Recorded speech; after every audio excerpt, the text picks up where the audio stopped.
Antes de começarmos, já se inscreva aqui no canal, deixe o seu like e compartilhe esse vídeo com alguém que gosta de histórias reais, investigações profundas e casos que fazem refletir.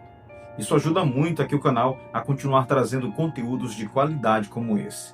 Vamos para mais um vídeo aqui do nosso canal. Em 1992, um menino de apenas 6 anos desapareceu em uma pequena cidade do sul do Brasil. O nome dele era Evandro Ramos Caetano, na cidade de Guaratatúba, no Paraná. O que parecia ser apenas um caso de uma criança desaparecida acabaria se tornando uma das histórias mais polêmicas, mais confusas e debatidas da investigação criminal brasileira.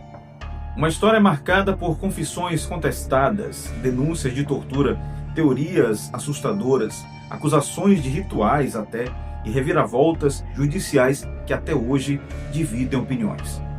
Mas o que realmente aconteceu? A justiça acertou ou errou de forma irreversível? Eu quero que você continue comigo até o final desse vídeo, porque você vai se surpreender com a reviravolta desse caso. O menino sai de casa em um dia aparentemente comum. Horas passam e ele não volta. A família começa a procurar, desesperada. Vizinhos começaram a se mobilizar e o medo cresce rapidamente. Buscas são iniciadas por toda parte. Ruas, terrenos, estradas, e o clima se torna tenso naqueles dias. Logo após, a notícia que ninguém queria ouvir, infelizmente, chegou aos ouvidos dos familiares. A cidade entra em luto, o Brasil se choca e a pergunta toma conta de todos: quem fez isso? E como eu tinha dito, dias após o desaparecimento dessa criança, o corpo dele foi encontrado em uma área de mata da região. O laudo oficial apontou que a morte ocorreu por causas violentas, mas sem exposição de detalhes ao público, justamente por se tratar de uma criança. A confirmação da morte dele causou comoção nacional, gente. Mobilizou autoridades e a mídia e transformou aquele caso em uma prioridade para o sistema de investigação. A partir desse momento, o que antes era apenas um desaparecimento passou a ser tratado como um dos crimes mais graves já registrados na região. Agora preste atenção, a polícia entra oficialmente no caso sob enorme pressão. A mídia acompanha cada passo e a população exige respostas imediatas. Rapidamente surgem os primeiros suspeitos, pessoas conhecidas da comunidade, gente que fazia parte do convívio local. E isso era um choque ainda maior, porque quando os suspeitos são pessoas próximas, o medo, sem dúvida, se espalha mais rápido. E eu vou aproveitar para te fazer uma pergunta. Você acha que a pressão da sociedade ajuda ou atrapalha uma investigação? Escreve aqui a sua opinião nos comentários. Agora preste atenção para a consequência disso. A cidade fica muda. Pessoas começam a desconfiar uma das outras. Amigos se afastam. Comentários surgem. Boatos se espalham. Qualquer comportamento diferente já se tornava motivo de suspeita. E por incrível que pareça, a cidade inteira parecia viver dentro de uma investigação silenciosa. Acompanhe os próximos capítulos para você entender melhor. Em pouco tempo, surgem confissões. Para muitos, o caso parecia resolvido, mas ao analisar melhor, algo começa a chamar atenção.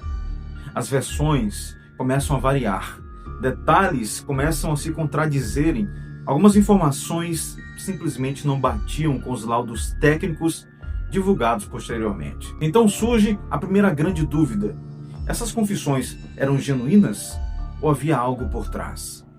Algum tempo depois, alguns dos acusados passaram a afirmar que só confessaram após sofrerem forte pressão psicológica e métodos ilegais, segundo eles, durante os interrogatórios. Eles alegaram terem sido coagidos, ameaçados e forçados a repetir versões prontas. Segundo eles, o medo teria falado mais alto do que a verdade. Essas denúncias mudaram completamente o rumo do caso, porque se as confissões não foram livres, então tudo que veio depois passa a ser questionado. E eu quero fazer uma pergunta para você. Você acredita que uma confissão obtida sob pressão pode ser considerada válida? Ou isso já invalida tudo? Comenta aqui o que você acha sobre isso. Em meio ao caos da investigação, uma nova palavra passa a dominar manchetes, conversas e o imaginário popular: o ritual. A ideia de algo oculto, secreto e sombrio espalha medo pelo país. Para muitos, aquilo parecia explicar tudo, aquela barbaridade cometida. Para outros, aquilo parecia mais uma construção baseada no pânico coletivo. Detalhe que especialistas já alertavam que quando o medo cresce, a razão enfraquece. Nem tudo que parece místico tem base comprovada. Isso é verdade. Esse tipo de medo coletivo não era novidade no mundo. Nos anos 90, nos Estados Unidos, um caso ficou conhecido como um dos West Memphis 3, onde jovens foram acusados em meio a rumores de rituais e simbolismos. E anos depois, tudo foi revelado. Esses episódios passaram a ser associados com um fenômeno chamado de pânico satânico. É quando o medo coletivo leva a conclusões antes mesmo das provas. O tempo passa e o que parecia uma história encerrada começa a ser reaberta. Provas são revistas, depoimentos são reavaliados, as confissões passam a ser oficialmente questionadas.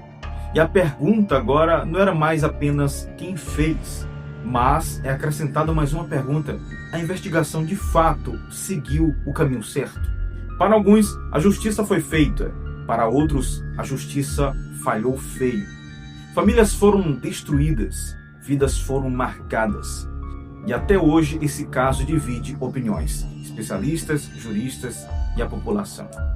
Eu vou fazer para você uma pergunta final desse vídeo hoje. Na sua visão, esse caso foi realmente solucionado ou ainda existem verdades que nunca vieram à tona? Eu quero que você reflita sobre isso. Casos como esse mostram até onde o ser humano pode ir quando o medo assume o controle. E mostram também como a verdade pode ser sufocada quando há pressa, quando há pressão e pânico.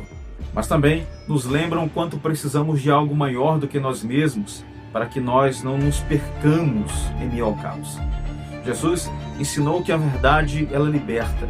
Então, uma vida com Deus não é uma vida sem problemas, mas é uma vida com direção, mesmo quando tudo ao redor parece confuso. Que esse caso nos leve à reflexão, à busca pela verdade, pela justiça e por uma vida firmada na fé, no equilíbrio e na responsabilidade. E para finalizar de fato, eu quero dizer para você que se essa história te fez refletir, deixe seu like, se inscreva no canal e também compartilhe com alguém.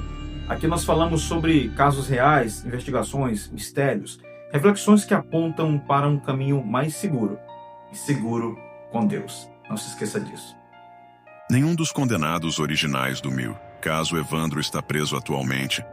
Em decisões judiciais recentes, todas as condenações foram anuladas e os réus foram absolvidos com base no mínimo reconhecimento de que as provas foram obtidas por meio de tortura. Em setembro de 2025, o Superior Tribunal de Justiça, STJ, manteve, por unanimidade, a decisão que confirmou a absolvição dos 4 acusados remanescentes: Davi dos Santos Soares, Oswaldo Marceneiro, Beatriz Abade e os sucessores de Vicente de Paula Ferreira, já falecido.